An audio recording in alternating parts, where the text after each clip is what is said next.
Come to Helmuth Ford, home of the lifetime powertrain warranty.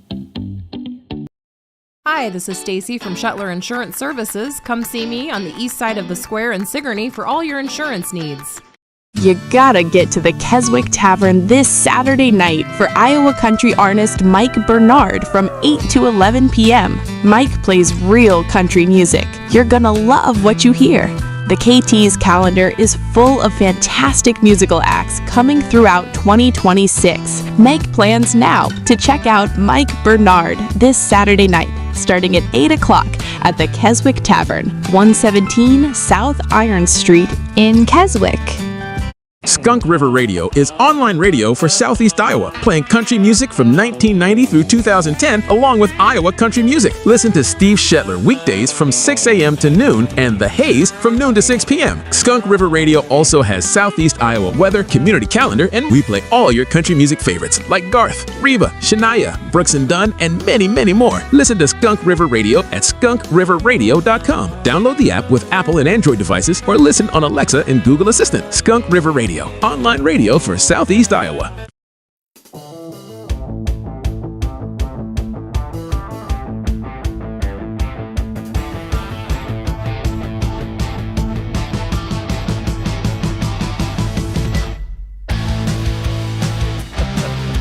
We're rocking and rolling into a new year.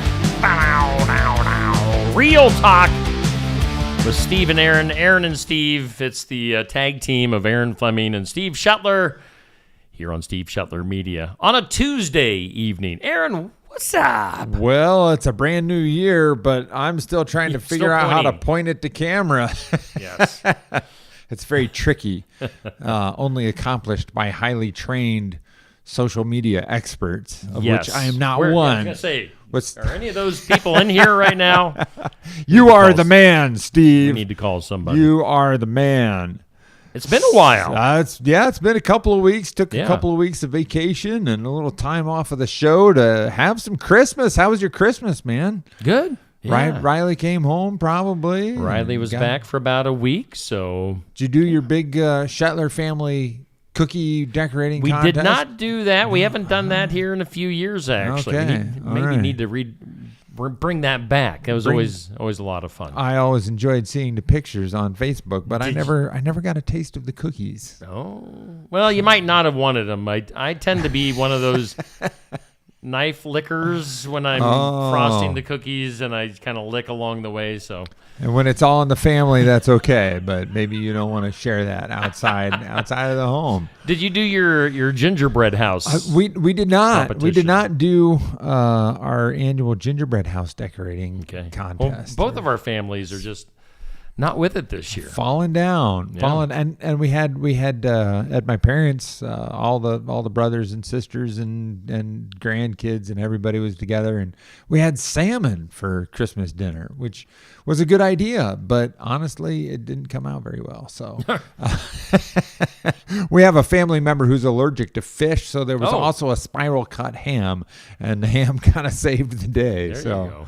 Always have a ham in the backup. That's a good thing for an Iowan to say, isn't it? Always have a ham handy. Yeah. A handy ham. The Christmas salmon. So after that Christmas salmon, I was ready for New Year's. So here we are. It's 2026. Let's go. Yes. What are we going to dive into today? The 2025 kind of went out with a bang. Despite my my negative feelings and my negativity, I decided to tune into the Iowa Hawkeye Bowl game. Yeah, and which was entertaining, and highly entertaining, and a successful outing. Knocked off the 10-2 Vanderbilt Commodores and looked good doing it. And they stuck it to Diego, what's his name? Yeah, whatever his name is. He kind of likes to run his mouth. So it was good to get the win. Yeah, it was a fun win. And it made me wonder, Steve, how, we didn't talk about the Hawkeyes a whole lot this year because it's been a hard road for a few years, and it's been discouraging. Yeah, a little bit up and down this year. But we just put up 34 points. 9-4, we'll take it. 34 points on the 10-2, 14 ranked Vanderbilt. Yeah.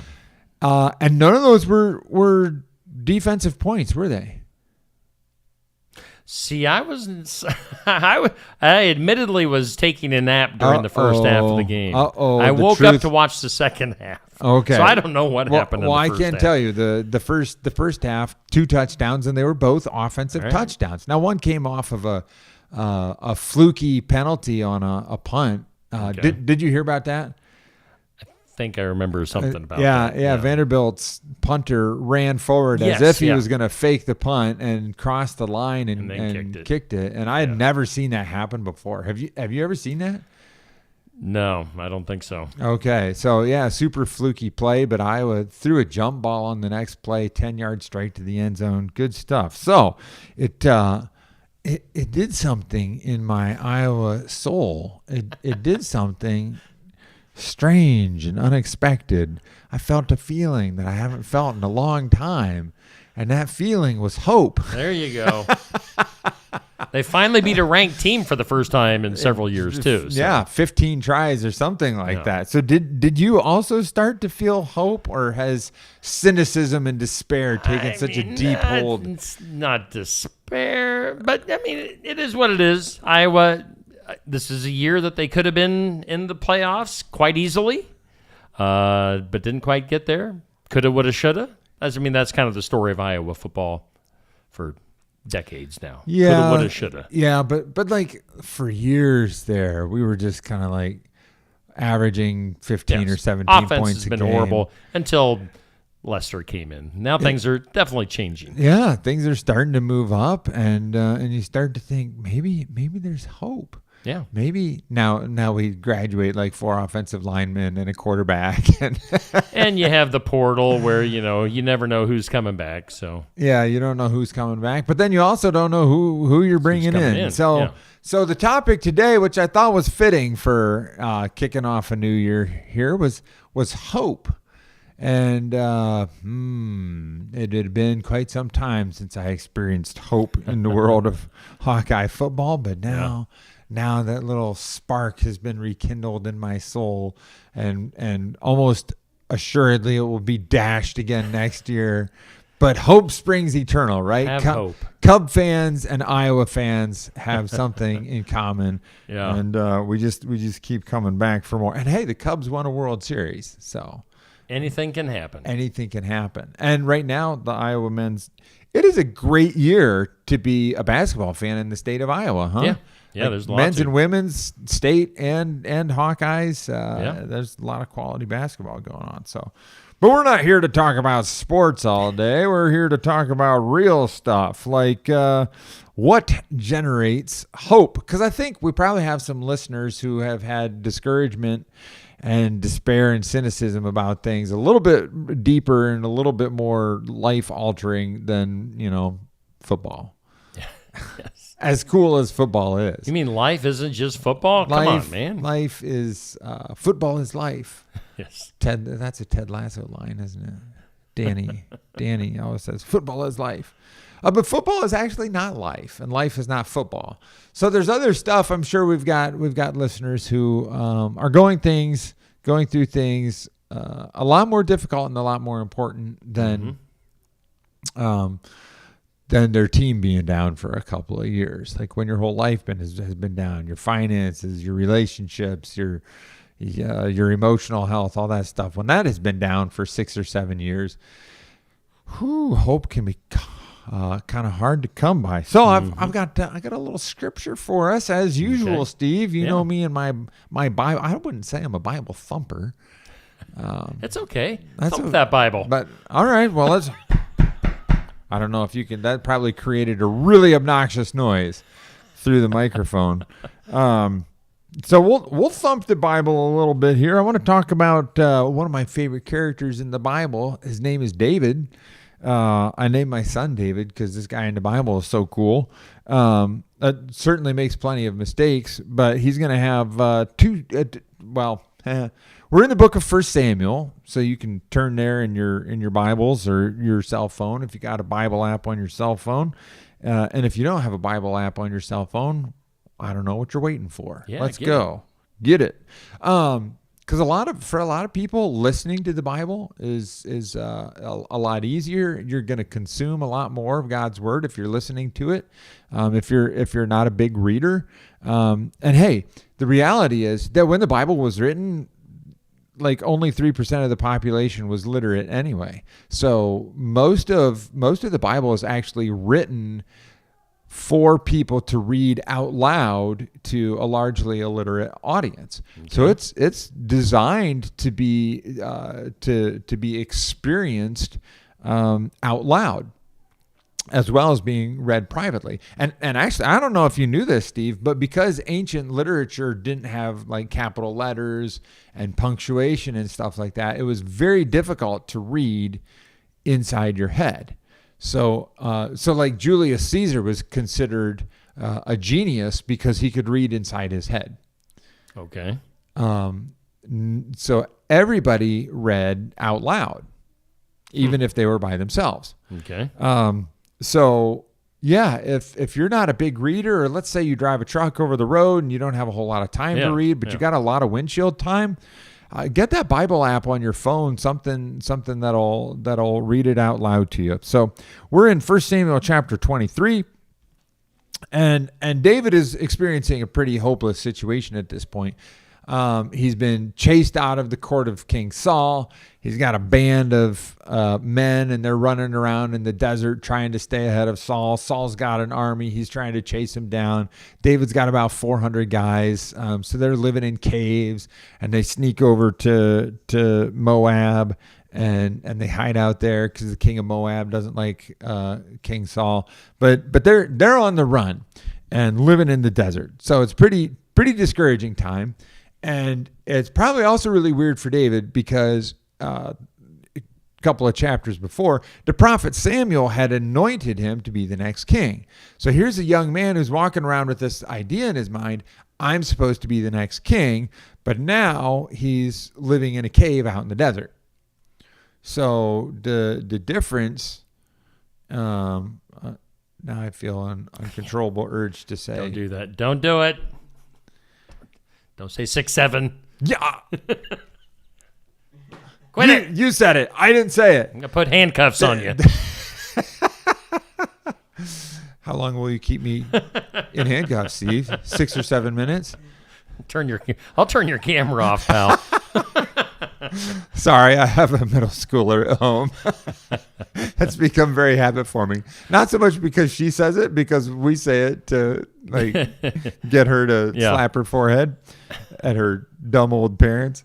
Sorry, a little distraction there. So David's out in the desert, and the difference in the promise that God has given him and the reality that he's experiencing seems like there's just miles in between those two realities. So we pick this story up and we read this. I'll just read a couple of verses for you here.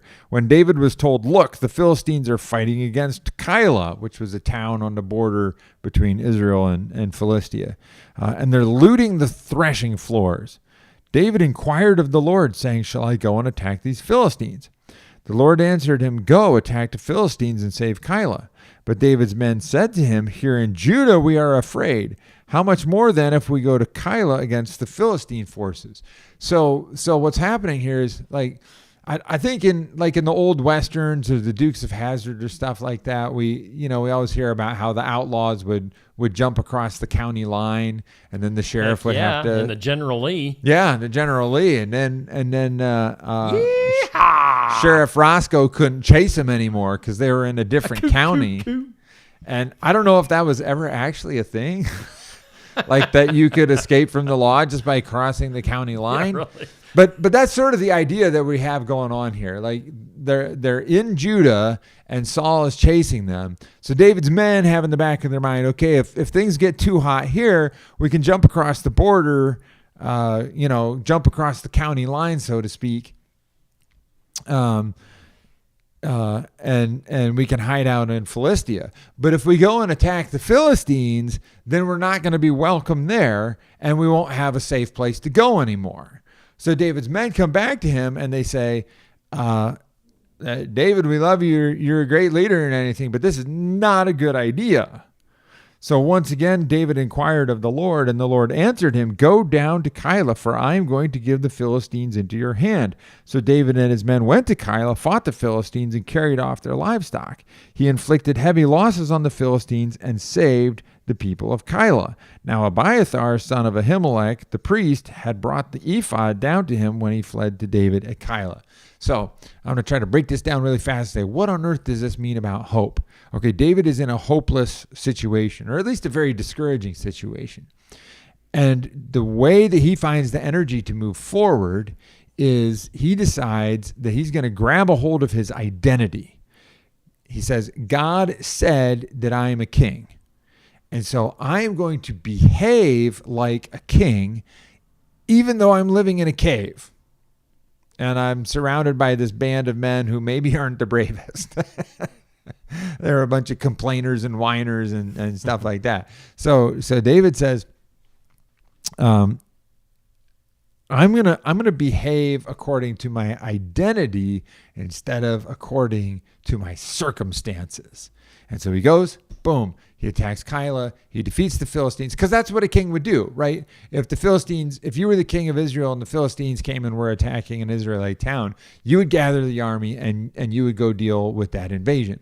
So David says, even though Saul should be doing that, but he's not doing it. So David says, I'm going to do it because I believe in my heart that I'm a king, even though I live in a cave. A king in a cave. Ooh, that sounds like a title of a book. Or a rock band. King in a Cave. Dun, dun. Or a book about a rock band. Yeah. All right. I've got an idea, Steve. You start the rock band. You write the book. And I'll write the book about Steve Shetler and his rock King band. in a Cave. We just had $1 million idea. All right. I think on that note, we probably better wrap up for this week, huh? Well, before we go, let me tell you all. I pastor New Life Community Church in Wellman, Iowa, and our building is at 257 8th Avenue, so we're right on Main Street. So there's some parking there on Main Street. You can also park in the city parking lot just off 9th Avenue and come in. We've got an entrance to the building on that side. So there's 2 entrances. We're trying to make it easy for you to get to church, folks.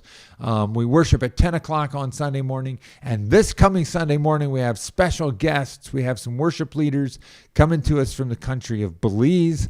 They're going to be with us all weekend doing different worship events. There's also going to be another worship event at Hillcrest Academy at 6:30 on Sunday evening. 6:30-ish. Uh-oh. I hope. Not positive on that? I hope that's the time. Check our website and our there you Facebook go. page. I think you'll probably find the truth there. So come on out and join us for worship. And I actually won't be preaching this week. My good friend Keith Spurgeon, who's a veteran pastor from Wiley, Texas, will be with us. Okay. And he'll be bringing the word, and that's always a good time. He brings the word. So thanks for being with us today, everybody. We'll see you around soon. Yeah, thanks to New Life Community Church in Wellman for sponsoring our weekly program. It's Real Talk with Aaron and Steve. We'll do it again next week.